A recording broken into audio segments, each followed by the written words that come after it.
Student class को आगे बढ़ाते हैं। प्रीवियस के लेक्चर्स तक हमने क्या सीखा था? हमने सीखा था भाई कि अगर y इक्वल टू कोई fx फंक्शन हो तो किस तरीके से हम लोग उसको डिफरेंशिएट कर रहे थे, किस तरीके से चैन रूल को अप्लाई कर रहे थे।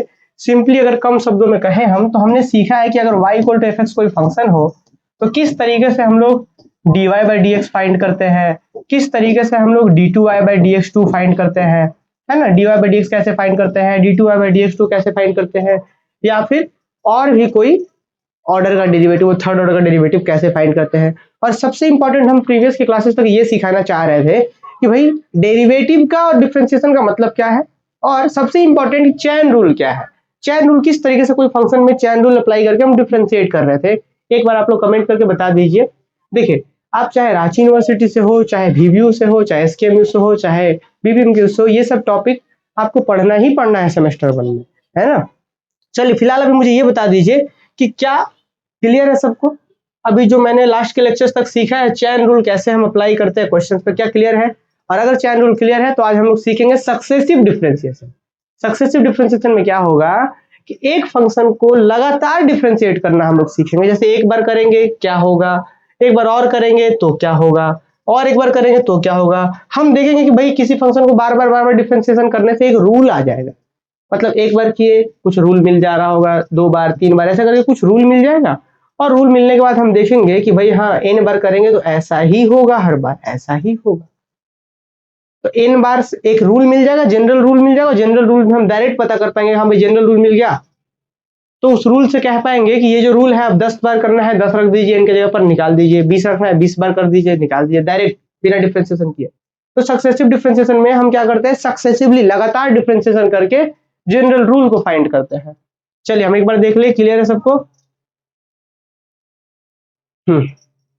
देखिए, चलिए अब हम लोग बढ़ते हैं आगे। सबसे पहला स्टूडेंट हम सक्सेसिव डिफरेंशिएशन है क्या, इसका डेफिनेशन लिखते हैं, और फिर इसका क्या उपयोग है इसके बारे में बात करेंगे, और थोड़ा सा मैथमेटिकल इंडक्शंस के बारे में हम बताएंगे।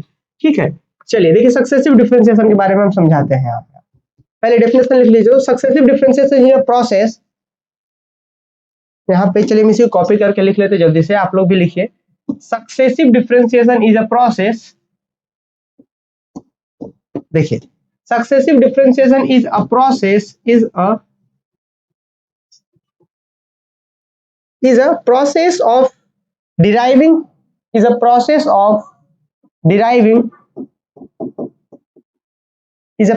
deriving higher order derivative,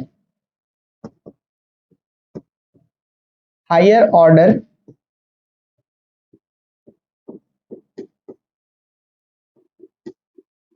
order derivatives from a function,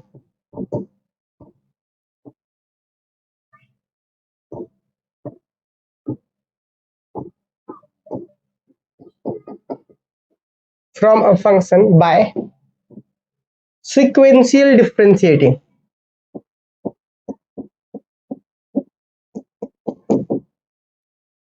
By sequentially differentiating.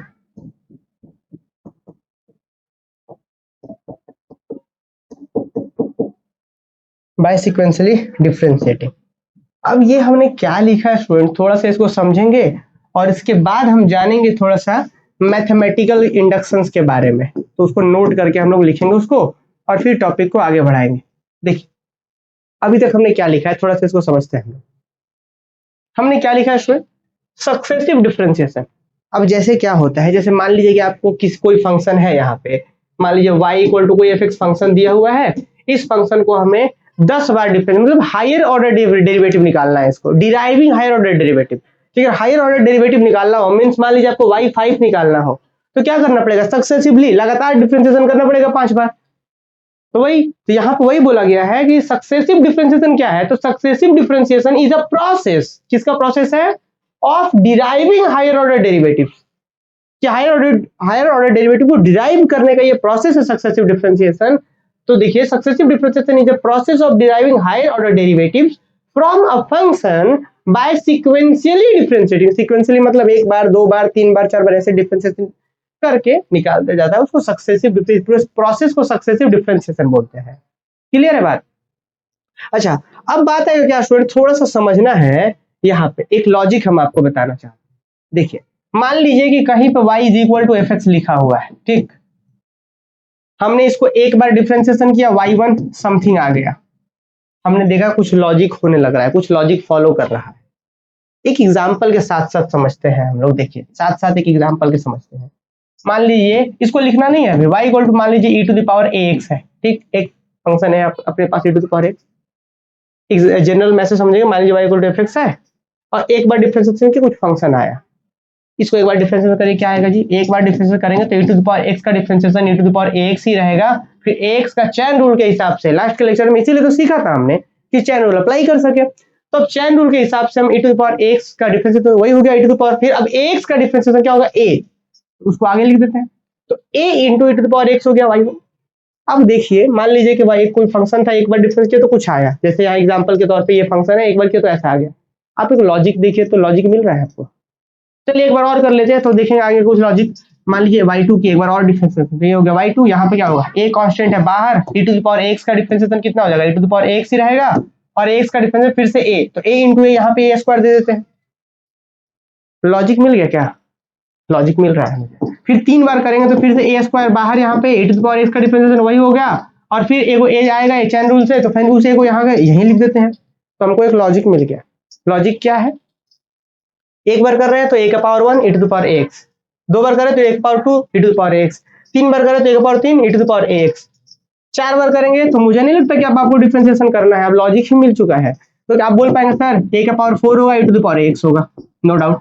अब हम बोले 10 बार कर दीजिए तो a का power 10 e to the power x। अगर हम बोल दे कि सर इसी तरीके से dot dot dot dot dot dot y n बार करिए तो क्या आएगा a का power n e to the power x आएगा। क्या इसमें किसी बच्चे को डाउट है, ये इसमें किसी बच्चे को डाउट है क्या, ये जो हम जनरल लिख दिए हैं आपके सामने यहाँ पे कि हमारे पास ऐसा फंक्शन था, n बार डिफरेंशिएशन के e to the power x, sorry a to the power n e to the power x, क्या यहाँ पे किसी को डाउट है, बताइए आप लोग जल्दी से, क्या यहाँ पे किसी को डाउट है। एक बार यहाँ पे डिफरेंशिएट करा हमने a का power 1 e to the power x, y2 में a का power 2 e to the power x, 3 बार किया तो a का power 3 e to the power x, 4 बार किया तो a का power 4 e to the power x, n बार करें तो a का power n e to the power x। क्या ये बात क्लियर हो पा रहा है सबको, क्या ये बात क्लियर हो पा रहा है, बताइए क्या ये बात क्लियर हो पा रहा है, हाँ वेरी गुड। चलिए किसी को डाउट नहीं है तो अब बात को जरा ध्यान से समझिएगा, बहुत से बुक्स में क्या होता है, इसको हम बोलते हैं nth डिफरेंशियल या nth डिफरेंशियल कोफिशिएंट ऐसे बोलते हैं, या बोलेंगे nth टाइम डेरिवेटिव, कि भाई y equal to fx function था, हम n बार डिफरेंशिएशन निकाल लिए सक्सेसिव डिफरेंशिएशन की मदद से, किसकी मदद से, तो सक्सेसिवली इसको डिफरेंशिएट किया और nth डिफरेंशिएशन निकाल लिए। तो बहुत से बुक्स में आपको nth डिफरेंशिएशन यहाँ करते करते करते करते लाके छोड़ देगा, बोलेगा दीजिए यही आंसर हो गया, हाँ नो डाउट ये सही है, यहाँ पे आंसर सही हो गया, यही हो गया इसका nth डिफरेंशिएशन, इस क्वेश्चन का यही हो गया। लेकिन हम लोग स्टैंडर्ड पैरामीटर को फॉलो करेंगे, इंटरनेशनल पैरामीटर को फॉलो करेंगे, जो सबसे बेस्ट होगा उस तरीके को फॉलो करवाएंगे, ठीक है। तो अब हम लोग यहाँ पे आंसर नहीं छोड़ेंगे, हम लोग क्या करेंगे, देखिए आप सबने यहाँ पे देखा कि ये जो रूल आ गया, रूल नहीं आ गया कि एक बार यहाँ n के जगह 1 रखिए a का पावर 1 इंटू पावर x आ जा रहा है, 2 रखिए y2 ये आ जाएगा, 3 रखिए काम कर रहा है। तो मतलब ये जो हो गया रूल हो गया स्टूडेंट, क्या हो गया, ये रूल हो गया, एक स्टेटमेंट हो गया। स्टेटमेंट क्या होता है पता है आपको, स्टेटमेंट का मतलब होता है कि वैसा सेंटेंस जो हमको जानकारी देता हो, क्वेश्चन नहीं पूछता हो, हमको जानकारी देता हो, तो ये जानकारी तो दे रहा है कि n बार डिफरेंस करेंगे तो a का power n to the power x होगा, ये हमको जानकारी दे रहा है। चलिए ये रूल हो गया।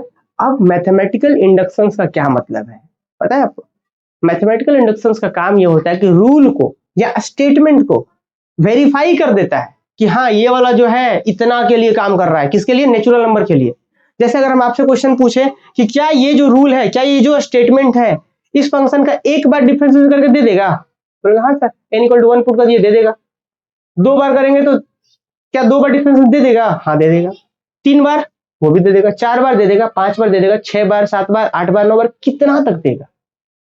क्या ये सारे नेचुरल नंबर पे काम करेगा, ये जो स्टेटमेंट है, जो यहाँ पे स्टेटमेंट हम लोग लेकर के आए हैं, क्या ये सारे नेचुरल नंबर पर काम करेगा ये स्टेटमेंट। इसी को वेरीफाई करने के लिए आता है प्रिंसिपल ऑफ मैथमेटिकल इंडक्शन। सिर्फ इसी को नहीं, किसी भी स्टेटमेंट को वेरीफाई करने के लिए कि कोई स्टेटमेंट सब नेचुरल नंबर के लिए काम कर रहा है कि नहीं कर रहा है, उसको वेरीफाई करने के लिए आता है प्रिंसिपल ऑफ मैथमेटिकल इंडक्शन। समझे यहाँ पे, एक बार फिर से थोड़ा सा ध्यान से प्रेम से सुनना है। 11th क्लास में हमने पढ़ा था प्रिंसिपल ऑफ मैथमेटिकल इंडक्शन। हाल ही एक दिन पहले स्टूडेंट से बात हो रहा था, उन्होंने कहा कि सर हमको आज तक पता नहीं चल पाया कि इसको हम लोग क्यों पढ़ रहे थे 11th क्लास में। तो ये क्वेश्चन आपके मन में ना आए इसीलिए हम थोड़ा बताना चाह रहे हैं। फिर से आप लोग समझिए कि हमारे पास एक स्टेटमेंट है, एक रूल है, एक नियम है। ये नियम कुछ ऐसा था, अभी तुरंत आपके सामने ही नियम बनाए हैं। हम कैसे बनाए हैं देखा आपने।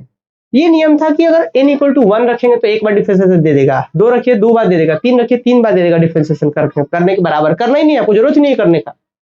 तो क्या ये स्टेटमेंट नेचुरल नंबर के सारे वैल्यू के लिए ट्रू है? मतलब 1 के लिए, 2 के लिए, 3 के लिए, 4 के लिए, 5 के लिए, 6 के लिए, 7 के लिए, 8 के लिए एंड सो ऑन के लिए, क्या ये सबके लिए ट्रू है? तो इस चीज को वेरीफाई करने का काम करता है प्रिंसिपल ऑफ मैथमेटिकल इंडक्शन, कि कोई स्टेटमेंट सारा नेचुरल नंबर के लिए ट्रू है या नहीं, वो बताएगा मुझे प्रिंसिपल ऑफ मैथमेटिकल इंडक्शन। कैसे बताता है इसको समझते हैं और फिर उसके बाद हम लोग ये क्वेश्चंस करेंगे। एक सेकंड, थोड़ा सा बच्चा लोग को डांट के आते हैं हम। चलिए आते हैं वापस से। तो ये स्टेटमेंट या कोई भी स्टेटमेंट सभी नेचुरल नंबर के लिए ट्रू है कि नहीं कैसे पता करेंगे? चलिए मान लेते हैं इस थोड़े से इस पूरे को हम क्या नाम देते हैं? P N. कोई दिक्कत नहीं है। ये एन क्यों इन्वॉल्व करा है पता है? जहाँ पे एन इन्वॉल्व रहता है, कोई भी स्टेटमेंट जिसमें नेचुरल नंबर के बारे में बात होने वाला हो उसमें एन इन्वॉल्व रहेगा। एन के जगह पे 1 के लिए ट्रू है कि नहीं, 2 के लिए ट्रू है कि नहीं, 3 के लिए ट्रू है कि नहीं, इसीलिए हम पी एन बोल दिए। बहुत जगह पे एस एन या कुछ भी बोला जा सकता है, एन ही नहीं कुछ भी हो सकता है वेरिएबल। तो हम यहाँ पे आपको समझाना चाह रहे हैं नोट में कि principle of mathematical induction. Principle का मतलब होता है रूल, कि मैथमेटिकल इंडक्शन का रूल क्या है। तो इसमें क्या होता है कि मान लीजिए if Pn is any statement,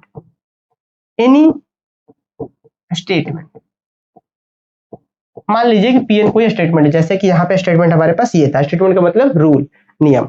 तो अब हम क्या करेंगे, सबसे पहला काम पता है क्या करेंगे? अब हम अगर वेरीफाई करना है कि ये स्टेटमेंट सारे नेचुरल नंबर पे काम करेगा कि नहीं करेगा, तो सबसे पहला स्टेप जो होता है स्टूडेंट, उसको जरा ध्यान दीजिए। स्टेप नंबर 1 ये क्या बोलता है? स्टेप नंबर 1 क्या बोलता है? स्टेप नंबर 1 ये हमें कहता है कि सबसे पहले क्या करिए आप कि check Pn is true for n is equal to 1। अब बहुत जगह बहुत से बुक्स में देखेंगे आप कि n इक्वल टू 1 2 3 ऐसे दिखा देता है कि n इक्वल टू 1 के लिए चेक कर लीजिए, 2 के लिए चेक कर लीजिए, 3 के लिए चेक कीजिए। जरूरी नहीं है, सिर्फ आप n इक्वल टू 1 के लिए चेक कर लीजिए। अगर 1 के लिए ट्रू है तब आप अगले स्टेप पे जाइए, और अगर 1 के लिए ट्रू नहीं है, 1 2 या 3 किसी एक नेचुरल नंबर के लिए ट्रू नहीं है, तो हम बोलेंगे सर ये नहीं होगा, ये सब नेचुरल नंबर पे काम नहीं करेगा। एक भी नेचुरल नंबर पे गड़बड़ हो गया तो क्या बोलेंगे सब पे काम करेगा? नहीं। अगर एक भी नेचुरल नंबर पे गड़बड़ हो गया तो बोलेंगे नहीं काम नहीं कर रहा है। तो सबसे पहला स्टेप होता है, कोई स्टेटमेंट सभी नेचुरल नंबर के लिए ट्रू है कि नहीं, सबसे पहला स्टेप होता है कि check Pn is true for n equal to 1 और नॉट। अगर है तो अब स्टेप 2 पे जाइए। मान लीजिए स्टेप 2 पे, स्टेप 2 क्या कहता है जी? स्टेप 2 कहता है लेट अस सपोज, खुद से मान लीजिए आप, लेट अस सपोज क्या मान लीजिए कि Pn is true for n is equal to m या फिर n। मतलब सिंपली आप ऐसा कहना चाह रहे हैं हम कि हमने खुद से मान लिया कि ये n इक्वल टू m के लिए, मतलब जनरल वैल्यू के लिए स्टेटमेंट ट्रू है। हमने खुद से मान लिया, हमने सपोज कर लिया कि n इक्वल टू m के लिए ट्रू है, या n के जगह पे n ही रहने दे सकते कि हाँ ये n के लिए ट्रू है, हमने मान लिया। और इसके बाद ये देखिए जरा ध्यान से, पहला स्टेप होता है कि आप दिखाइए कि n इक्वल टू 1 के लिए ट्रू है कि नहीं है। कोई दिक्कत नहीं है, n इक्वल टू 1 के लिए ट्रू अगर है तो फिर आगे बढ़िए और खुद से मान लीजिए कि चलिए n इक्वल टू m के लिए या n के लिए ही ट्रू है वो। अब इसके बाद थर्ड और लास्ट स्टेप होता है, स्टेप 3 होता है। क्या होता है? अब ध्यान दीजिए, हम ये लिख तो रहे हैं पर ये काम कैसे करता है इसको भी समझाएंगे। ऐसे ये लिख दिए इसका मतलब नहीं है, एक्चुअली वर्क कैसे करता है वो भी समझेंगे। स्टेप 3 कहता है कि so that Pn is statement is true for n is equal to m plus 1, then we say Pn is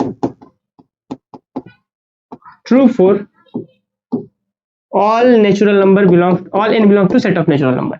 अब ये कैसे हुआ जरा ध्यान से सुनिएगा, इस तीनों ही स्टेप्स को समझते हैं हम लोग बहुत प्रेम से।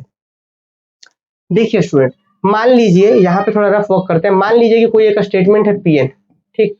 हमने देखा कि ये जो स्टेटमेंट है ना n इक्वल टू 1 के लिए ट्रू है। हमने पहला स्टेप देखा कि हमने कहा कि n इक्वल टू 1 के लिए ये ट्रू है, मतलब ये पहला स्टेप काम कर गया। हमने माना, हमने चेक करा कि ये स्टेटमेंट जो है n इक्वल टू 1 के लिए ट्रू है कि नहीं, तो हमने देखा n इक्वल टू 1 के लिए ट्रू है, स्टेटमेंट काम कर रहा है। जैसे यहाँ पे देखिए इस फॉर्मूले में ये जो रूल था हमारा, ये जो रूल था n इक्वल टू 1 रखिए, y1 में a का power 1 e to the power x, क्या आ रहा है a का power 1 e to the power x, तो क्या ये 1 के लिए ट्रू नहीं है?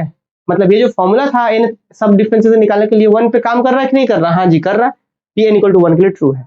अब सेकंड स्टेप क्या बोलता है पता है?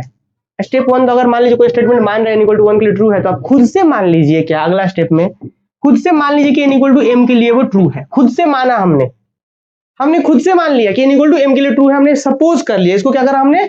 सपोज करा कि हमने मान लिया कि n equal to m natural number के लिए वो ट्रू है। अब इसके बाद अगर हम ऐसा दिखा दे कि इसके बाद वाले नेचुरल नंबर के लिए ट्रू है, n equal to m plus 1 natural number की अगर हम ट्रू दिखा देते हैं, तो ये एक कड़ी बन जाएगा। कड़ी कैसा बना जी? कि अगर m के लिए ट्रू आप मानते हैं, तो उसके बाद वाला के लिए ट्रू आपने दिखा चुका है, आप लोग दिखा चुके हैं। सुनिए ध्यान से, n इक्वल टू 1 के लिए हमने ट्रू दिखाया था, काम कर रहा था, तो आगे बढ़े और हम बोले कि चलिए n इक्वल टू m के लिए हम मान दिए कि m के लिए ट्रू है, ठीक। अब m के लिए ट्रू आपने जैसे ही माना, उसके बाद हम दिखा दिए कि उसके बाद वाला के लिए भी ट्रू है। तो ये जो कड़ी मिल गया यहाँ पे कि m के लिए अगर ट्रू है तो उसके बाद वाले के लिए ट्रू होगा, अगर इसके लिए ट्रू है तो उसके बाद वाले नेचुरल नंबर पे m प्लस 1 पे ट्रू होगा। तो ये जो कड़ी मिला ना यहाँ पे, बड़ा इंपॉर्टेंट कड़ी है वो। ये क्या कहता है जी कि अगर यहाँ पे 10 पे ट्रू है तो 11 पे ट्रू होगा। इस कड़ी की मदद से m पे ट्रू है तो m प्लस 1 पे ट्रू है, अगर 11 पे ट्रू है तो इस कड़ी की मदद से 12 पे ट्रू होगा। तो अभी तुरंत आप सब बच्चों ने ही यहाँ पे दिखाया था कि m इक्वल टू 1 पे ट्रू है, तो इस चीज में इसको जोड़ दीजिए अब कि अगर 1 पे ट्रू है तो इस कड़ी की मदद से क्या होता है कि अगर जैसे m पे ट्रू है तो m प्लस 1 पे ट्रू होगा, हमने प्रूफ किया है। तो अगर 1 पे ट्रू है तो इस कड़ी की मदद से 1 के बाद 2 पे ट्रू होगा। अब अगर एक बार 2 पे ट्रू हो गया तो इस कड़ी की मदद से 3 पे ट्रू होगा, फिर 3 पे ट्रू हो गया तो इसी कड़ी की मदद से 4 पे ट्रू होगा, फिर 4 पे ट्रू हो गया तो इसी कड़ी की मदद से 5 पे, 6 पे, 7 पे, 8, 9, 10 and so on, whole natural number पे ट्रू हो जाएगा। तो ऐसे काम करता है प्रिंसिपल ऑफ मैथमेटिकल इंडक्शन। कि सबसे पहला स्टेप हम लोग क्या करते हैं, हम लोग सबसे पहला स्टेप n इक्वल टू 1 पे चेक करते हैं कि काम करना चाहिए। ये जनरेटर है हमारा, यही जनरेटर है, यही तो स्टार्ट करता है जनरेटर को, भाई अब ट्रू होना शुरू हो रहा है, ये जनरेटर है। हम इसके बाद मान लेते हैं कि n इक्वल टू m के लिए, अब n की जगह पे n भी रख सकते हैं, कोई दिक्कत नहीं। हमने बोल दिया कि चलिए n के लिए ट्रू है, दिखा भी सकते हैं कि n के लिए ट्रू है। उसके बाद इसके जस्ट बाद वाले के लिए दिखाना होगा उसके बाद वाले के ट्रू है कि नहीं, और अगर ये m के लिए ट्रू है उसके बाद वाले के लिए ट्रू है, तो फिर बोलेंगे सब के लिए ट्रू होगा मैथमेटिकल इंडक्शन के प्रिंसिपल से। समझ आ रहा है बात? तो ये था प्रिंसिपल ऑफ मैथमेटिकल इंडक्शन का बेसिक कॉन्सेप्ट, ठीक है। मुझे लग रहा है कि सभी बच्चों को समझ में आएगा। ये सिर्फ स्टेप नहीं समझना है, कैसे वर्क करता है ये दिमाग में स्ट्रक्चर होना चाहिए कि हाँ सर n के लिए ट्रू अगर हम मानते हैं और n के बाद n प्लस 1 वाले के लिए ट्रू, जरूरी थोड़े हर बार m और m प्लस 1 होगा। मान लीजिए कि n के लिए ट्रू है और n प्लस 1 के लिए ट्रू दिखा दिया हमने, n सपोज करके n प्लस 1 दिखा दिया, फिर से वही कड़ी जोड़ लीजिए। तो अब एक बार सभी लोग मुझे बता दीजिए कि क्या ये कॉन्सेप्ट सब बच्चों को समझ में आया? हम जो यहाँ प्रिंसिपल ऑफ मैथमेटिकल इंडक्शन का वर्किंग सिस्टम को जो समझा है, क्या सब बच्चों क्लियर हुआ? अब एक हम क्वेश्चंस करेंगे, तो अब वही बात हम यहाँ पे प्रूफ करेंगे। भाई हमने एक बार, दो बार, तीन बार करके यहाँ ये तो ले आए, पर ये जो रूल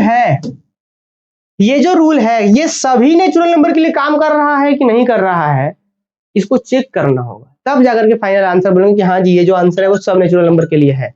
चलिए कोई बच्चा राइज हैंड कर रहे हैं, एक बार हम पूछ लेते हैं क्या सवाल है। राइज हैंड करके हट भी गए हैं, ऐसे कैसे? चलिए हाँ जल्दी से सब लोग बताइए, क्या ये सवाल सबको क्लियर हो गया? तो वर्षा, तृप्ति, वर्षा, रुपेश और सौरभ, बाकी दो का जवाब क्यों नहीं आया? और दो लोग कौन कौन है उनको ब्लॉक कर देते हैं अभी तुरंत।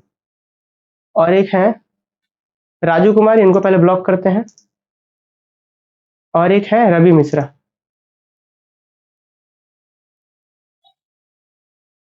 चलिए क्लास में ऐसे सिर्फ दर्शक बन के नहीं रहना है, क्लास में रहेंगे आपको कमेंट बताना होगा। मेरा काम ये थोड़े है, मेरा काम तो प्रिंसिपल ऑफ मैथमेटिकल इंडक्शन पढ़ाना नहीं है, ये सब तो 11th का बात है। लेकिन जब हम एफर्ट लगा रहे हैं तो आपको भी साथ साथ मेहनत करना पड़ेगा, नहीं तो हम सीधे सीधा स्टेप्स भी तो बता सकते हैं ना कि हाँ ऐसे करना है, ऐसे करना है, ऐसे करना है। पर क्यों करना है? अगर हम एफर्ट लगा रहे हैं तो आपको बताना भी होगा कि समझ में आ गया, नहीं आएगा तो फिर से बताएंगे। चलिए अब आते हैं स्टूडेंट अगले क्वेश्चंस की। अब यहाँ पे हम लोग बढ़ते हैं, एक क्वेश्चंस की तरफ बढ़ते हैं। अब देखिए ना एक क्वेश्चन यहाँ पे ये है आपका एक क्वेश्चन है, find nth differential of, find nth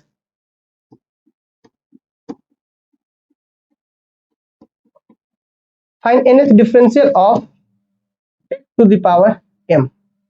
ये जरा ध्यान से, x to the power m। इसका अब हम लोग आंसर देखेंगे। अब ये क्या है लॉजिक, जरा सुनने ध्यान से लोग समझेंगे। इसको भी हम लोग आगे चर्चा करेंगे, इस क्वेश्चन को भी डिस्कस करेंगे, पर ये बहुत ही आसान क्वेश्चन है क्योंकि आगे चल करके देख लेंगे। फिलहाल अभी जो हमारा क्वेश्चन है वो ये है, x to the power m है। अब कुछ नहीं है तो चलिए मान लेते हैं कि let y equal to this, यही y का वैल्यू है x to the power m। अब इसको n बार डिफरेंशिएशन करेंगे तो ns कोफिशिएंट जो होगा वो क्या होगा, मतलब मुझे पता करना है कि yn का वैल्यू क्या होगा, ये हमको पता करना है। मतलब ns डिफरेंशियल कोफिशिएंट पता कर रहा है, और वो भी ऐसा वाला कि जो सभी को निकाला जा सके, वन फिर वन, एक बार डिफरेंशिएशन निकल जाए, दो बार, तीन बार, चार बार, पांच बार, सब निकल जाए। तो आइए, लॉजिक वही रहेगा स्टूडेंट, एक बार डिफरेंशिएशन करेंगे देखेंगे क्या आ रहा है, दो बार करेंगे देखेंगे क्या आ रहा है, तीन बार करेंगे देखेंगे क्या आ रहा है, एंड सो ऑन। चलिए, तो सबसे पहला काम हमारा यही होगा। फिर से क्वेश्चन जरा ध्यान से सुनना है। क्वेश्चन क्या बोल रहा है कि find nth differential of x to the power m। कि x to the power m का nth डिफरेंशियल निकालना, मतलब nth डिफरेंशिएशन निकालना है हमें। सबसे पहला काम हमारा यही होगा। इसका एग्जाम में भी क्वेश्चन आते हैं। और देखिए क्या होगा हमारा काम कि let y is equal to x to the power m हो गया हमारा। हमने मान लिया इस फंक्शन को जो है x to the power m मान लिया। देन अब आप लोग ही मुझे बताएंगे सारे बच्चे कि y1 कितना आएगा जी। इसका एक बार डिफरेंशिएशन करिए तो सब बच्चों को पता है, लास्ट के क्लास में भी हमने सीखा था कि पावर आगे और पावर में एक कम, तो मतलब m आगे और x टू द पावर में m माइनस वन। अभी लॉजिक मिल रहा होगा आपको, थोड़ा थोड़ा लॉजिक मिल रहा होगा, देखने से पता चल रहा होगा। आगे चलते हैं, थोड़ा और पता चलेगा। देखिए अब चलिए, एक y1 निकाल दिए, एक बार और डिफरेंशिएशन करिए तो y1 का डिफरेंशिएशन y2 कितना होगा, यहाँ पे m कांस्टेंट था बाहर हो गया, ये m माइनस वन अब आगे आएगा, m माइनस वन आगे आ जाएगा, और x to the power m minus one है, एक और कम होगा। पावर में m माइनस वन पहले से एक और कम होगा, तो m माइनस वन m क्या पावर में m माइनस टू हो जाएगा। अच्छा, थोड़ा अभी भी कुछ लॉजिक मिल रहा है क्या? हमको तो लॉजिक मिल गया है। क्या लॉजिक मिला जी? कि अगर एक बार डिफरेंशिएशन कर रहे हैं तो ए वो फैक्टर और यहाँ m माइनस वन, अगर दो को कर रहे हैं, दो बार डिफरेंस कर रहे हैं तो एक और दो को फैक्टर और m माइनस टू। देखिए दो कर रहे हैं, दो बार कर रहे हैं तो दो को फैक्टर माइनस टू, तो अब तीन बार करेंगे तो तीन फैक्टर और पावर माइनस थ्री। पर हम ऐसा नहीं करते, अभी इसी को डिफरेंशिएशन करके ही लाते हैं तीसरा वाला भी। देखिए y3 कितना होगा, तो y3 निकालेंगे तो ये कांस्टेंट सब बाहर हो जाएगा, तो क्या होगा, देखिए m इंटू में m माइनस वन बाहर, और फिर ये पावर से आगे आएगा m माइनस टू आगे आएगा, फिर x का पावर में m माइनस टू और माइनस वन कितना होगा, m माइनस थ्री हो जाएगा। यहाँ पे समझ रहे हैं बात? तो इस तरीके से y3 निकल गया हमारे पास।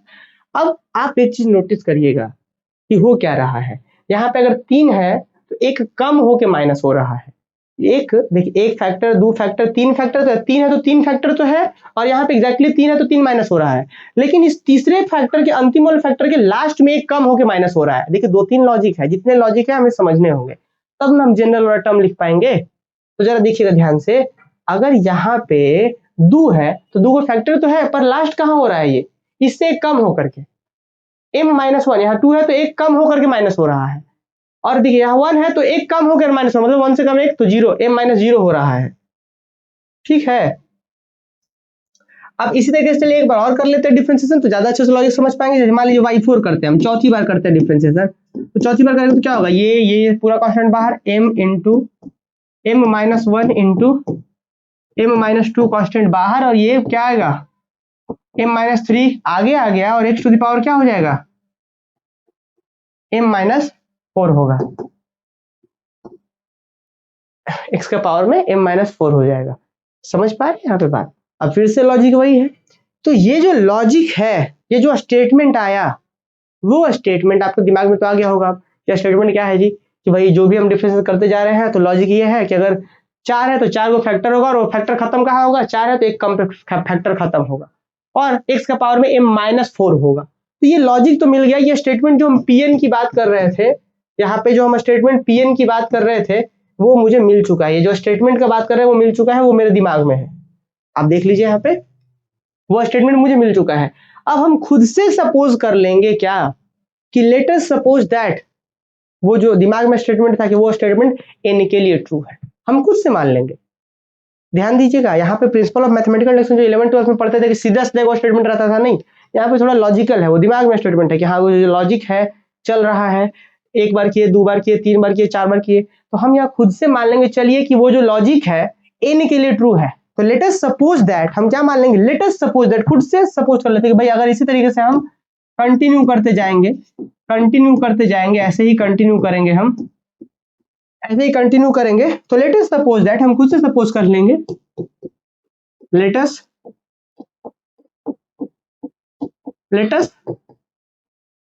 सपोज दैट, हम खुद से सपोज कर लेंगे, क्या सपोज कर लेंगे कि n बार करेंगे तो क्या आएगा।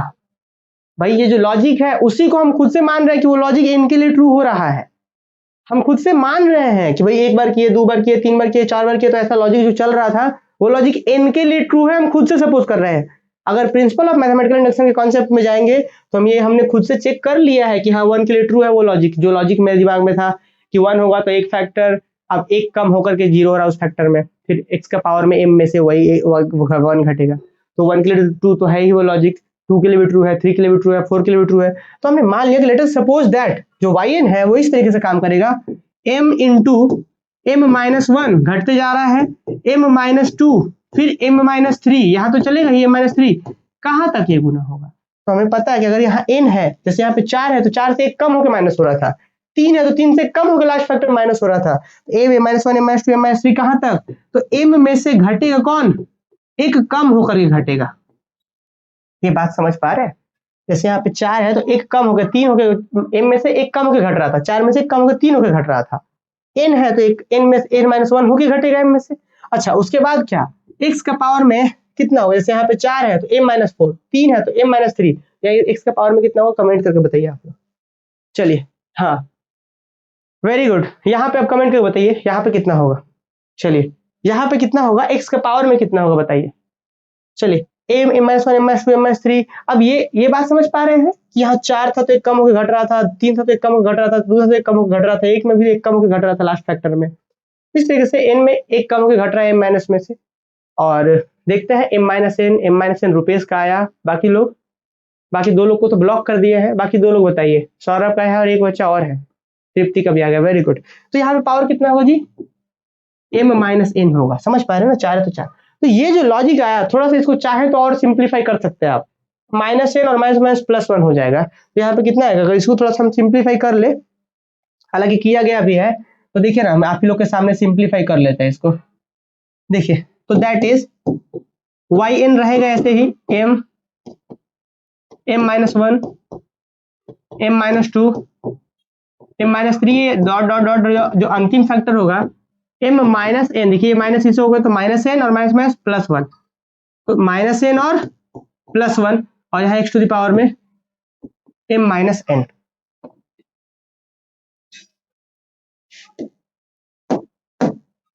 ठीक है जी, देखिए ये हो गया हमारा relation number, actual relation number 1 हो गया ये। अब एक बार फिर से समझना है हमें, थोड़ा सा धीरज रखते हुए समझना होगा हमें कि हमने प्रिंसिपल ऑफ मैथमेटिकल इंडक्शन में ये सीखा था, क्या सीखा था जी, कि स्टेटमेंट 1 की हमने शुरुआत के लिए देखा ट्रू है, फिर हमने खुद से सपोज कर दिया, तो देखिए हमने सपोज करा कि चलिए वो सपोज करा कि n के लिए ट्रू है। अब एक बार और डिफ्रेंसिएशन करेंगे और जो मेरे दिमाग में लॉजिक था देखेंगे कि वही लॉजिक अभी भी फॉलो करेगा। लॉजिक क्या था, n बार 4 बार करेंगे तो 4 फैक्टर, यहाँ पे अंतिम वाला में एक कम होकर माइनस, फिर x का पावर m माइनस 4, तो वही लॉजिक हमने मान लिया कि n के लिए काम कर रहा है, लेट अस सपोज दैट हमने माना, और हम दिखा देंगे अब आगे क्या कि वही लॉजिक एक बार और डिफरेंशिएट करें, मतलब n प्लस 1 के लिए भी वो लॉजिक काम करेगा, तो इसीलिए हम क्या करेंगे, इसको डिफरेंशिएट करेंगे एक बार। तो नाउ डिफरेंशिएटिंग 1 हम इसलिए ताकि n प्लस 1 के लिए वो लॉजिक काम करे, लिखेंगे differentiating again we get, differentiating again, differentiating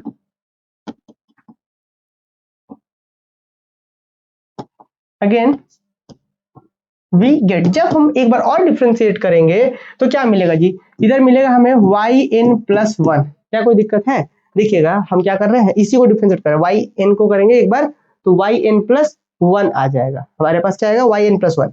ये M M S one M S two M S three यहाँ तक क्या हो जाएगा, सब कांस्टेंट होकर बाहर रहेगा, तो which is equal to m into m minus one m minus two, कहाँ तक m minus n plus one, ये कांस्टेंट होकर बाहर, तो यहां से यहां तक बाहर। जरूरी थोड़े कि हम एम माइनस थ्री लिखो, उसको डॉट डॉट में भेज सकते हैं, m minus one m minus two कहाँ तक, ये तक, सब बाहर। अब पावर से एम माइनस एन आगे आएगा तो फिर सब आ गया, एक बार और कर रहे थे ना, इसीलिए एम माइनस एन आगे आ गया और एक्स का पावर में क्या हो गया एम माइनस एन और एक और कम होगा माइनस वन होगा, यही ना होता है डिफरेंशिएशन, क्या ही है। तो हमारे पास जो था एक बार और डिफरेंशिएशन करके ये लेकर के आगे, अब थोड़ा सा इसको सॉल्व करते हैं स्टूडेंट, और जरा देखते हैं, that is y N plus one, हम देखते हैं कि which is equal to m into m minus one into m minus two. अब एक बात बताइए, इस चीज को जो यहाँ पे जो था, यहाँ पे ये जो था, ये सेकंड लास्ट वाला, इसको डॉट डॉट के अंदर भेज दे, क्या कोई दिक्कत है, भेज सकते हैं डॉट डॉट के अंदर, इसको हम डॉट डॉट के अंदर भेज दिए। अंतिम वाला जो सबसे बचा है, इस सबसे अंतिम वाले को क्या हम ऐसा लिख सकते हैं m माइनस एन, और यहाँ पे x to the power m minus, दोनों में से कॉमन कर लीजिए n प्लस वन। क्या किसी को बच्चे को दिक्कत है, हम ये वाला जो अंतिम इस वाले डॉट डॉट को, इस वाले फैक्टर को, second last factor co dot dot के अंदर भेज दिए। हाँ लिख सकते हैं, जैसे मान लीजिए कहीं पे लिखना है one into two into three into कहाँ तक 100 तक लिखना है मुझे, तो हम इसको ऐसे भी लिख सकते हैं या फिर ऐसे लिख सकते हैं 1 2 3 4 dot dot dot dot 99 then 100, क्या ही है, दोनों तो मतलब सेम ही है, इसका मतलब भी वही है, इसका मतलब भी वही है, हम इस 99 को अंडर इंक्लूड कर दिए, तो वही बात यहाँ पे भी हम किए हैं। तो अब जो हमारे पास लॉजिक था, जो हमारे पास दिमाग में लॉजिक चल रहा था, क्या वो वही है अभी भी, कि अगर n प्लस वन होगा तो n प्लस वन फैक्टर होना चाहिए, n प्लस वन फैक्टर है क्या, जरा चेक करिए आप, n प्लस वन फैक्टर है, कैसे है जी जरा देखिए, इसको थोड़ी देर के लिए आप छुपा लीजिए, इसको छुपा लीजिए आप, देखिए वन वन टू कहाँ तक डॉट एन तक, यहाँ पे n है, तो वन से n तो यही n फैक्टर हो गया और ये फैक्टर हो गया, तो n प्लस वन फैक्टर हो गया, फैक्टर वाला रूल काम कर रहा है। और लास्ट क्या होता है, अंतिम फैक्टर में होता है कि यहाँ से एक कम होकर माइनस होता है, तो n प्लस वन से एक कम होगा तो n होगा, तो m में से n घट रहा है, और क्या कि m का लास्ट में x का पावर m में से घटता है, कौन जो उधर रहता है, n प्लस वन है तो n प्लस वन। तो क्या हम बोल सकते हैं जी कि हाँ जो मेरे दिमाग में लॉजिक था, वो लॉजिक शुरुआत के एक दो तीन के लिए काम भी कर रहा है, फिर वो n के लिए सपोज करते हैं तो n प्लस वन के लिए ट्रू है, इसका मतलब वो लॉजिक, कौन वाला लॉजिक, यही वाला लॉजिक, यही लॉजिक है ना, यही है ना लॉजिक, तो ये जो लॉजिक है वो सबके लिए काम करेगा। तो हम फाइनली लिखेंगे, हम लिखेंगे सिंस वन इज ट्रू, जो लॉजिक हमारा है वो वन ही है ना, हम लिखेंगे यहाँ पे since one is true for, चूंकि रिलेशन नंबर वन जो है वो ट्रू है, किसके लिए, true for n is equal to 1 2 3 dot dot dot, n equal to 1 2 3 के लिए ट्रू है, then by principle of mathematical induction, then, और बाकी चीज तो हमने दिखाई दिया है कि n को n के मान के और n इक्वल टू 1 के लिए हमने दिखा दिया, तो since one is true for n equal to 1 2 3 dot dot, thus by principle of mathematics, या then by method of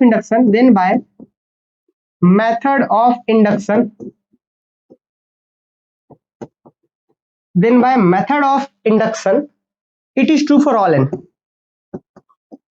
it is true for all natural number है, ठीक है। तो हम फाइनली एक लाइन लिख सकते हैं क्या कि 10 if x y is equal to, अगर x to the power m रहे हमारे पास, तो हम क्या बोल सकते हैं कि इसका डायरेक्ट हम डिफरेंशिएशन निकाल सकते हैं, क्या निकाल सकते हैं कि भाई ये जो शुरुआत होगा yn जो निकल के आएगा वो क्या निकल के आएगा हमारे पास, yn हमारे पास निकल के आएगा, सबसे पहले जो पावर है वो, फिर पावर में एक कम m माइनस वन, पावर में एक कम, मान लीजिए पावर 5 है तो पहले पावर 5 फिर 4 ऐसे करके, तो पावर में से एक कम, फिर एक और कम, कहां तक जाएगा, तो पावर में m minus n plus one तक, मतलब जितनी बार डिफरेंशिएशन करना उतना माइनस प्लस वन। अब बोले सर ये कहां से आ गया, ये वही लॉजिक है कि m माइनस m में से वो घट रहा है, इससे कम होगा, तो m minus minus n minus one, open कर लिया तो ये आया था, समझ पा रही बात। अच्छा, फिर x का पावर में m माइनस n, तो दिस इज आवर आंसर। तो अब हमारे पास ये निकल के आ गया स्टूडेंट फॉर्मूला, इसी को बोलते हैं हम लोग यहाँ पे एक फॉर्मूला निकल के आ गया। अब हम आप सबसे क्वेश्चंस भी पूछ सकते हैं। पहले एक रफली एक क्वेश्चंस पूछ लेते हैं, फॉर्मूला सबको क्लियर हो जाना चाहिए अब तो। बाकी हम कुछ इसमें स्पेशल केस वगैरह भी देखेंगे, हम समझाएंगे सब बच्चों को। पहले यहाँ इस फॉर्मूला को थोड़ा सा हम और सिंप्लीफाई करते हैं। देखिए लॉजिक क्या था जी, कि जितना पावर है m m minus one m minus two कहाँ लास्ट कहाँ करेगा, तो एम में से जितनी बार डिफ्रेंसिएशन करना उससे एक कम माइनस करना है। सिंपल, मान लीजिए 4 बार करना है तो 2 ही तक माइनस करेंगे, एक कम करके माइनस करेंगे। देख लीजिए ना, 3 तक करना है 3 से कम करके माइनस करेंगे। एग्जाम्पल करते हैं थोड़ा रफली, हम अभी आपको एग्जाम्पल भी करवाएंगे, तो परेशान नहीं होना है। देखिए एक एग्जाम्पल यहाँ पे हम समझाते हैं आपको, अभी लिखना नहीं इस एग्जाम्पल को। मान लीजिए कि y का है x का पावर 6 है, ठीक है। आपको मान लीजिए कि निकालना है, आपको y3 निकालना है सर, तो कैसे निकलेगा, तो हमें पता है x का पावर m रहता है, यदि x का पावर m रहता है तो क्या होता है, m m minus one m minus two कहाँ तक जाता है लास्ट फैक्टर, तो लास्ट फैक्टर वहां तक जाता है कि जितना आपको डिफरेंशिएशन करना है उससे कम माइनस होगा। तो मुझे क्या करना है, यहाँ पे पावर 6 है, m का यहाँ पे 6 है, तो क्या होगा 6 इंटू 6 में से एक कम, 6 में से एक कम करिए, फिर 2 कम करिए, 3 कम करिए, कहाँ तक कम करेंगे, तो इससे एक कम तक कम करेंगे, 3 है तो 2 तक घटेगा, तो 6 यहाँ हो गया, 6 में से एक घटा, 6 में से एक घटा, फिर इंटू में 6 में से 2 ही तक घटेगा, क्योंकि 3 है तो 3 से कम ही तक घटेगा, और फिर x का पावर में क्या होगा 6 माइनस का 3, दिस इज योर आंसर। क्या होगा 6 इंटू 5 इंटू 4 इंटू में x टू द पावर 3। अब 6 पचे 30, देखिए 6 पचे 30, 30 तक 120 x का पावर हो गया, यही हो गया y3। तो चलिए बताइए, क्या ये फॉर्मूला समझ में, इसी को बोलते हैं nth डिफरेंशियल इस रिजल्ट का। बताइए क्या बात सबको समझ में आया, क्या ये लॉजिक सबको समझ में आ गया, बताइए सब बच्चे जल्दी से बताइए मुझे, क्या ये बात सब बच्चों को समझ में आया, क्या ये एग्जाम्पल समझ में आया सबको, कैसे कर रहे हैं, कैसे अप्लाई कर रहे हैं, इस लॉजिक को कैसे अप्लाई कर रहे हैं वो समझ में आया क्या। कहीं पे डाउट्स हो तो आप लोग पूछ सकते हैं, ठीक है। चलिए अब हम लोग ना इसमें थोड़ा सा स्पेशल केस है, उसके बाद एग्जाम्पल के बारे में बात करेंगे, कुछ होमवर्क भी देंगे, स्पेशल केस है जरा उसको देख लेते हैं जल्दी से। देखिए कुछ स्पेशल केस है क्या, नोट क्या है, इफ यदि m के जगह पर n हो जाए तो क्या होगा, देन y इक्वल टू क्या होगा x का पावर n, क्या कोई दिक्कत, सेम वही लॉजिक रहेगा। अब अगर अब आपको yn निकालना हो, अब देन देयरफॉर अब अगर आपको yn निकालना हो तो सर क्या होगा, फॉर्मूला क्या था, फॉर्मूला था आपका, देखिए m के जगह पर अगर n कर दे रहे हैं हम, मतलब जितना बार डिफरेंशिएट करना है उतना ही पावर हो जाए, तब क्या होगा, यही चीज समझना है कि अगर 5 x का पावर, मान लीजिए x का पावर 6 है और 6 बार ही डिफरेंशिएशन करना है तो क्या होगा, ऐसा एक केस मिल सकता है ना, मुझे मिल सकता है, तो क्या होगा जरा देखिए, अगर m के जगह पे n हो मतलब तो क्या होगा n into n minus one into n minus two कहाँ तक जाता है, तो n minus n plus one into x का पावर में n माइनस n।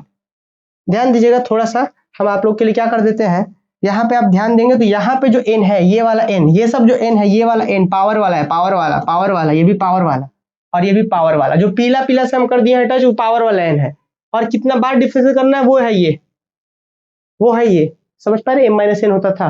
तो आप जरा नोटिस करिए ना, तो इसका वैल्यू क्या हो जाएगा, इसका जब वैल्यू करें तो क्या होगा, n into n minus one into n minus two into कहाँ तक, n माइनस n खत्म होगा, सीधा आएगा 1, और फिर यहाँ x का पावर 0 मतलब खत्म, x का पावर n माइनस n मतलब खत्म। फाइनली इसी को बोलते हैं क्या, n फैक्टोरियल। याद होगा सही बच्चों को कि हम लोग जानते हैं n फैक्टोरियल किसको बोलते हैं जी, हम लोग जानते हैं कि मान लीजिए कहीं पे 2 फैक्टोरियल मतलब 2 गुना 1, 5 फैक्टोरियल है तो क्या होगा 5 गुना 4 गुना 3 गुना 2 गुना 1, या फिर 1 2 3 4 ऐसे भी कर सकते हैं, या फिर 5 से कम होते जा सकते हैं, दोनों एक ही चीज है। n minus one n minus two कहां तक गुना हो रहा है, 1 तक गुना हो रहा है, तो इसको n फैक्टोरियल बोल देंगे। तो अब इस फॉर्मूले को समझना होगा कि हम लोग ये फॉर्मूला कैसे लाएं। अब अगर आपसे कोई क्वेश्चन पूछे कि अगर y is equal to x का पावर 6 है और मुझे 6 बार ही डिफरेंशिएशन करना है, तो कुछ नहीं, y फैक्टोरियल हो जाएगा, 6 का फैक्टोरियल इज योर आंसर। अगर y x का पावर n हो, मुझे n बार डिफरेंशिएट करना हो तो n फैक्टोरियल आएगा। कैसे आएगा आप समझ पा रहे हैं। चलिए तो हम एक बार और क्वेश्चन आपसे पूछना था कि क्या ये लॉजिक समझ में आया। कुछ नहीं है, इसी फॉर्मूले में बस m की जगह पे n किया गया है। तो देख लीजिए m minus one m minus two कहाँ तक था, m minus n plus one, तो वही एम एन, यहाँ पे जो मेन एम है, यहाँ जब पीला पीला वाला पे वो मेन एम है, तो उसकी जगह पे तो एन हो गया। This is your answer. अब हम लोग कुछ क्वेश्चंस करते हैं जल्दी से, कुछ एग्जांपल्स करते हैं, फिर एक और क्वेश्चंस पकड़ेंगे हम लोग। एग्जांपल्स देखिए, जैसे एग्जांपल नंबर 1 मान लीजिए कि y is equal to x to the power 6 रहा, फाइंड y3। जैसे भी जो क्वेश्चन हम समझाते हैं एक बार लिख भी लेते हैं उसको हम लोग। तो y3 का वैल्यू कितना होगा, तो हम यहाँ पे बोल सकते हैं here m is equal to कितना है 6 है, n इज इक्वल टू कितना है 3 है। तो y3 मतलब यानी कि 3 बार डिफरेंस करना है, तो क्या करेंगे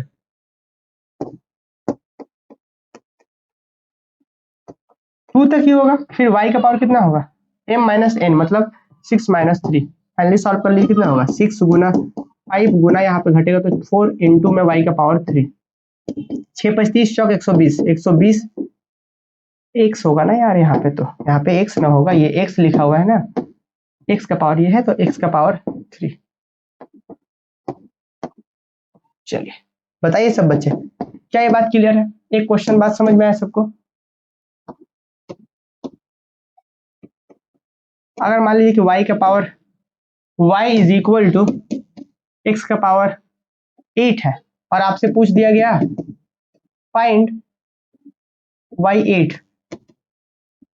find y8, find y3, y8 and y9 सीखना है, फिर हम होमवर्क भी देंगे। तो अभी देखिए y इक्वल टू एक्स का पावर 8 है, आपको 3 बार डिफरेंस करना है, पहले y3 निकालना है। तो क्या लिखेंगे y3 का वैल्यू कितना आएगा, हेयर यहाँ पे लिखेंगे हेयर, ये सब आंसर में है कि हेयर y3 का वैल्यू कितना होगा 8 गुना 8 माइनस 1 गुना 8 माइनस 2, क्योंकि यहाँ जो है उससे कम तक ही घटेगा, तो हमने लॉजिक यही सीखा। और फिर x का पावर क्या होगा 8m माइनस n, तो 8 माइनस 3, यही हो गया आंसर। इसका सॉल्व कर लीजिए, 8 गुना 7 गुना 6 गुना x का पावर कितना हो जाएगा 5। दिस इज योर आंसर, ये हो गया नंबर 1। अब फिर उसके बाद क्या, नंबर 2 क्या है कि y8 जो होगा स्टूडेंट वो कितना होगा 8 फैक्टोरियल। कैसे, हमने देखा था कि जितना पावर है, अगर मान लीजिए पावर 8 है और मुझे 8 बार ही डिफरेंशिएशन करना पड़े तो जाके 8 फैक्टोरियल आ जाता है, x खत्म हो जाता है इधर से। और क्या, अब इसमें जब हम आएंगे आगे y9, तो आप खुद ही सोचिए ना कि 8 बार करने से कांस्टेंट आ चुका है, तब उससे ज्यादा बार करेंगे तो क्या होगा 0। तो ये भी एक लॉजिक है कि अगर मान लीजिए कि x का पावर 8 ही हो, 8 बार तो कर सकते हैं, 8 बार तक कांस्टेंट आएगा, उसके बाद जैसे जाएंगे तो कांस्टेंट का डिफरेंशिएशन 0, तो y9 0 आएगा, y10 निकालिए 0 आएगा, y11 निकालिए 0 आएगा। तो जल्दी से मुझे एक बार यहाँ पे क्लियर कर दीजिए। क्या सर अब क्लियर हो चुका है अच्छे से, वेरी गुड तृप्ति, बहुत ही अच्छा। चलिए क्लियर है बच्चों, तो अब कुछ होमवर्क है आप सबके लिए, यहाँ पे कुछ होमवर्क दे देते हैं हम आप लोग के लिए, ठीक है, यहाँ पे हम होमवर्क दे देते हैं, ठीक है। चलिए होमवर्क है यहाँ पे दे देते हैं। होमवर्क क्या है, आपसे क्वेश्चन पूछा गया है यहाँ पे कि if y is equal to x to the power 5, find y3, y4 and y5। This is number 1 question. Question number 2 क्या है, if y is equal to x to the power 11,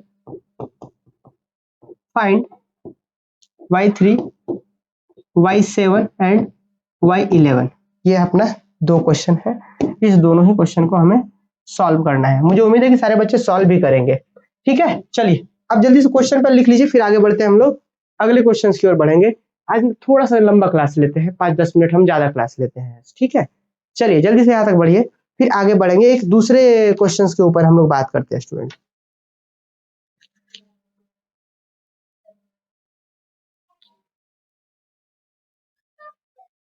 अच्छा, टेलीग्राम ग्रुप ज्वाइन नहीं हो रहा है सौरभ, तो आप मेरे व्हाट्सएप पर मैसेज कर दिएगा। जिस भी बच्चे का टेलीग्राम ग्रुप ज्वाइन नहीं हो रहा है तो आप मुझे पर्सनली मैसेज कर सकते हैं 7480943403, ठीक है। मैसेज कर दीजिएगा मुझे व्हाट्सएप पर या टेलीग्राम पर, हम वहां पे आपको ज्वाइन करवा देंगे, ठीक है।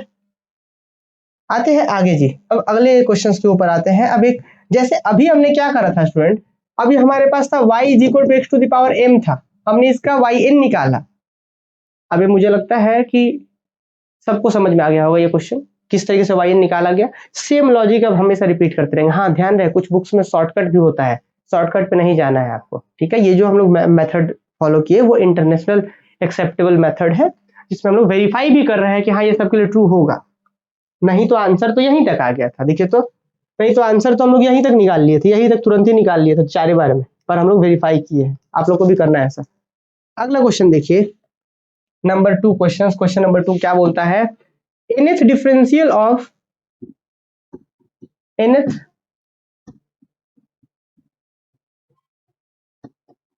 nth डिफरेंशियल ऑफ किसका nth डिफरेंशियल जी, तो ax plus b to the power m, इसी का nth डिफरेंशियल हमें फाइंड आउट करना है।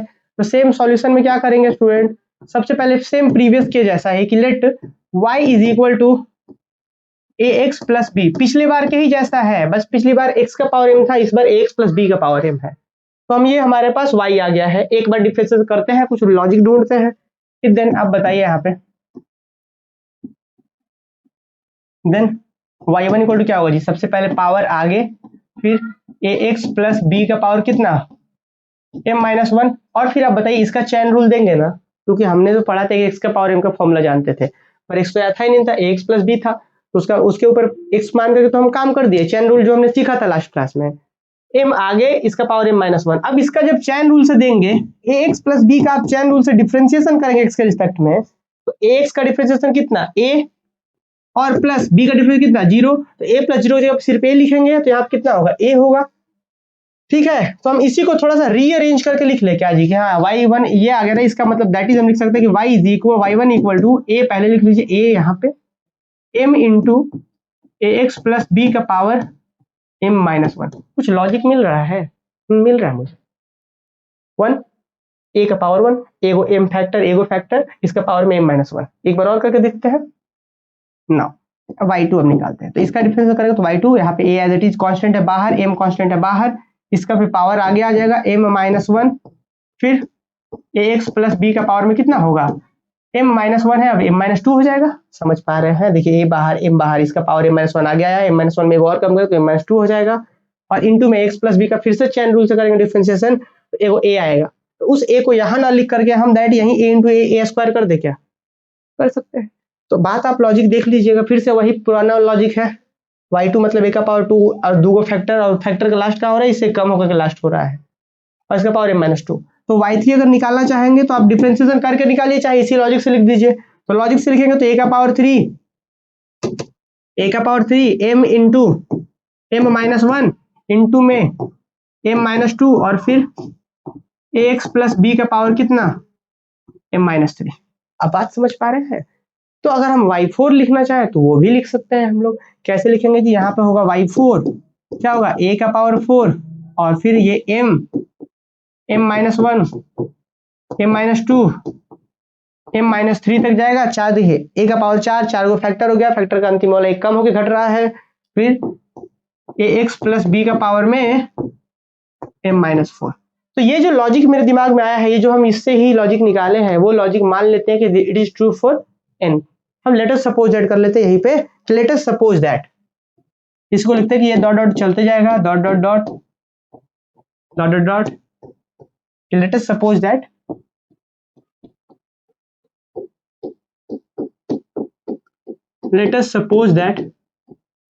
हम क्या सपोज कर लेते हैं कि yn इज इक्वल टू, खुद से मान लेते हैं कि a का पावर n, फिर m into m-1 into m-2। अब आप लोग मुझे बताइएगा अंतिम में यहाँ पे हम क्या लिखेंगे, मतलब इस लास्ट वाले फैक्टर क्या लिखेंगे, yn है तो a का power n, m m-1 m-2 कहाँ तक, अंतिम में कौन सा फैक्टर होगा, और फिर उसके बाद यहाँ पे तो x प्लस बी का पावर पे m-n तो लिखेंगे ही, पर अंतिम का फैक्टर यहाँ पे क्या होगा, सॉल्व करके बताइए, उसके बाद ही बताइए सॉल्व करके कि सॉल्व करके क्या लिखेंगे हम। कमेंट करिए सब लोग।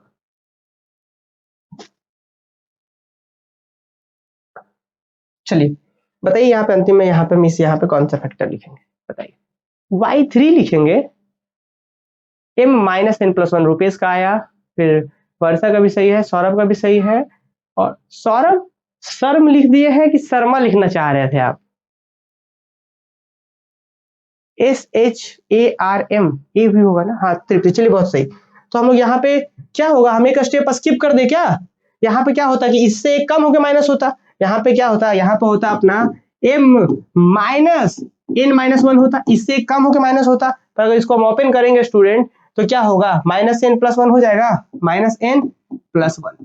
और यहाँ पे ax प्लस b का पावर में m minus n, this is our relation number 1। तो हमने लिखा कि जो लॉजिक है, हमने मान लिया कि लेटर सपोज कि n के लिए ऐसा है, अब इसको डिफरेंशिएट करके दिखा देंगे कि यही लॉजिक n प्लस 1 के लिए काम कर रहा होगा। नेक्स्ट तो लिखते हैं नाउ डिफरेंशिएटिंग, लिखेंगे again differentiating 1, again differentiating 1,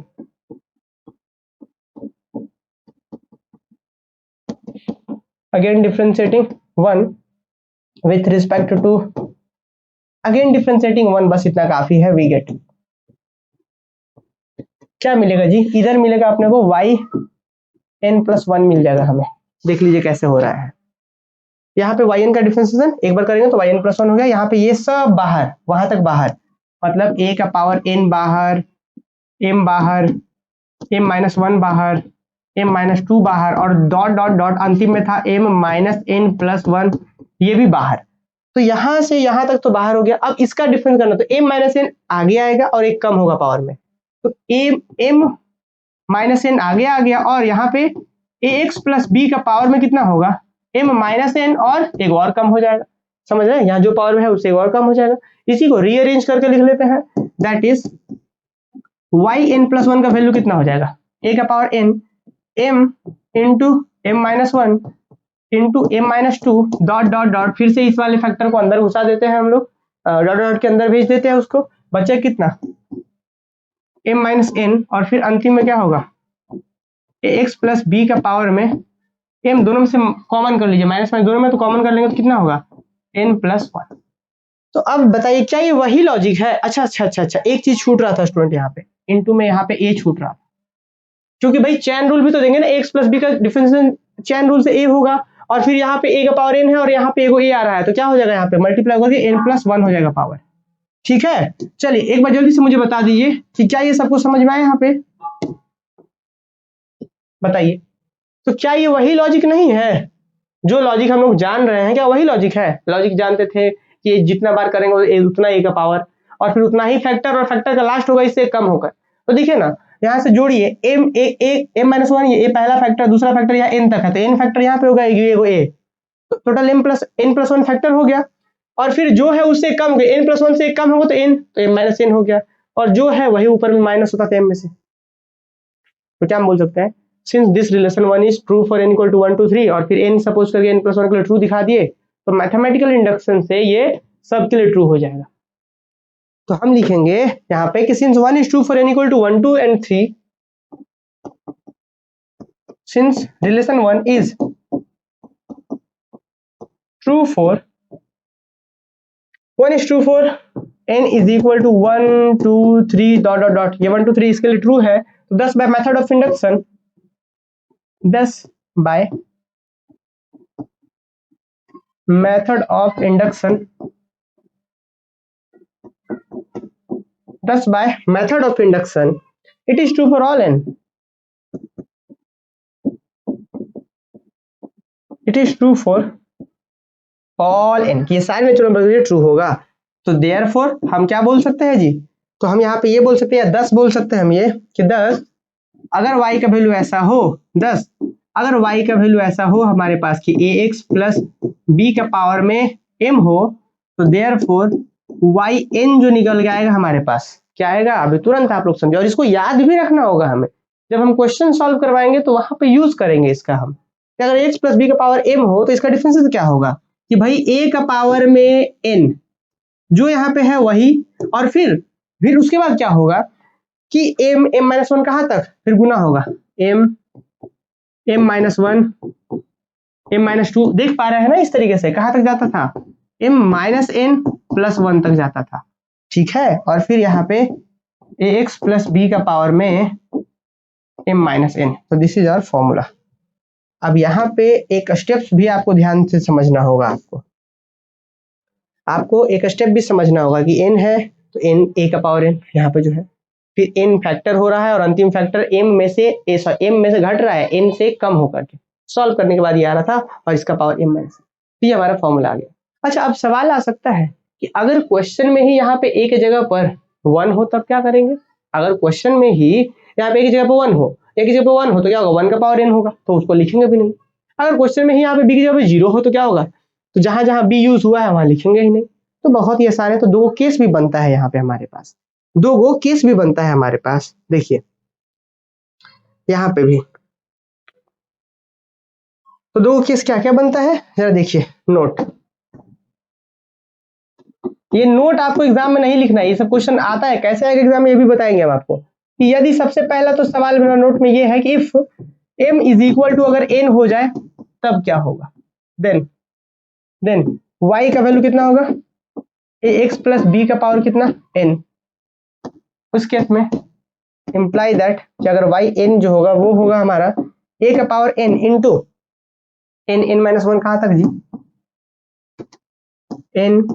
n minus 1 n minus 2 कहाँ तक होता है, तो n माइनस n प्लस 1 यही तक होता है। फिर यहाँ पे ax प्लस b का पावर में n माइनस n।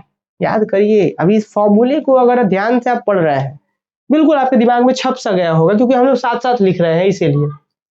अगर m होता है तो a का पावर n जितनी बार डिफरेंशिएट करना है वो यहाँ पे जाएगा, और फिर m है तो m माइनस कहाँ तक जाता था, m माइनस n प्लस 1 तक, फिर इसका पावर में m माइनस n। अब यही चीज m के जगह पे अगर n हो जाए, if m equal to n तो क्या होगा, a का पावर n डिफरेंशिएशन वाला, फिर m माइनस 1 होता था, वहां पे अब n है तो n माइनस 1 n माइनस 2 कहाँ तक, n माइनस n प्लस 1, फिर इसका पावर m माइनस n होता तो m के जगह पे भी n है। तो इस तरीके से होगा। फाइनली थोड़ा सा सॉल्व कर लेंगे, कितना आएगा, थोड़ा सा सॉल्व कर लीजिएगा। a का पावर n तो रहेगा ही, और ये क्या बन, यहाँ से यहाँ तक बन गया n फैक्टोरियल, और उसका पावर 0 करेगा तो कितना 1। तो this is y n is equal to ये आ गया। अगर ऐसा हो गया तब number 2 note number 2, if a is equal to 1, कि अगर a इज इक्वल टू 1 हो जाए तब क्या होगा। अगर सिर्फ a की जगह 1 हो जाए तो y का उस केस में वैल्यू क्या होगा, तो y का वैल्यू हो जाएगा आपके पास, उस केस में आपके पास y का जो वैल्यू होगा वो होगा x प्लस b का पावर में। तो अब ये x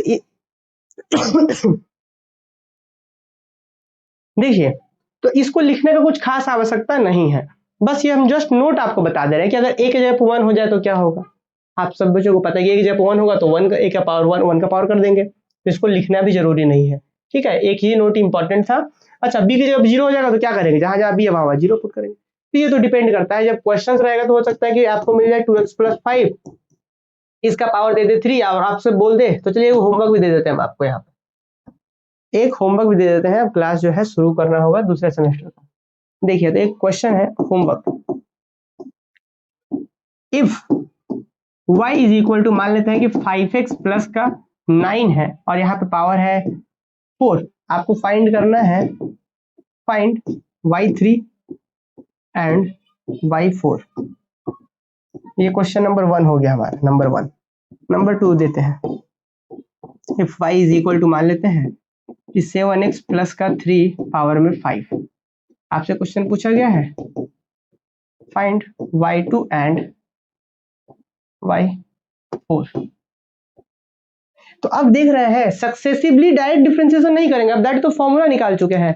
तो अब आपका होमवर्क ये है कि इस दोनों ही रिजल्ट को, मुझे उम्मीद है कि आप लोग मेरे साथ साथ रफ कॉपी में भी लिख रहे होंगे, और फिर रफ कॉपी में लिखने के बाद एक बार बहुत प्रेम से फॉर्मूले को देखिए, समझिए, फॉर्मूला को लर्न भी करना होगा। कि ऐसा नहीं कि हम सब सारा समझ गए हैं तो बस काफी है, उसको ध्यान भी रखना होगा, दिमाग में भी रखना होगा फॉर्मूले। ठीक है, तो फॉर्मूला को लर्न भी करना होगा, याद भी रखना होगा, और बाकी क्वेश्चन को प्रैक्टिस करिए। जो भी हमने दिया है कम से कम उतना होमवर्क जरूर शेयर करिए ग्रुप में। बाकी मिलते हैं अगले क्लासेस में, इस क्लास को यहीं पे समाप्त करते हैं। बाकी आप अपने दोस्तों के साथ जरूर साझा करिएगा, आप अपने दोस्तों को जरूर बताएंगे कि बहुत बेहतर तरीके से हम लोग कोर्स कंप्लीट करने वाले हैं, और सिर्फ मैथ्स ही नहीं बाकी पेपर पे भी हम लोग काम करेंगे। ठीक है, पर फीस सिर्फ आपको मैथ्स का देना है। ठीक है, क्योंकि हम मैथ्स से हम काम कर रहे हैं तो सिर्फ मैथ्स का ही देना है, बाकी पेपर पे वो आपको बोनस मिलेगा। ठीक है, चलिए इस क्लास को यहीं पे समाप्त करते हैं।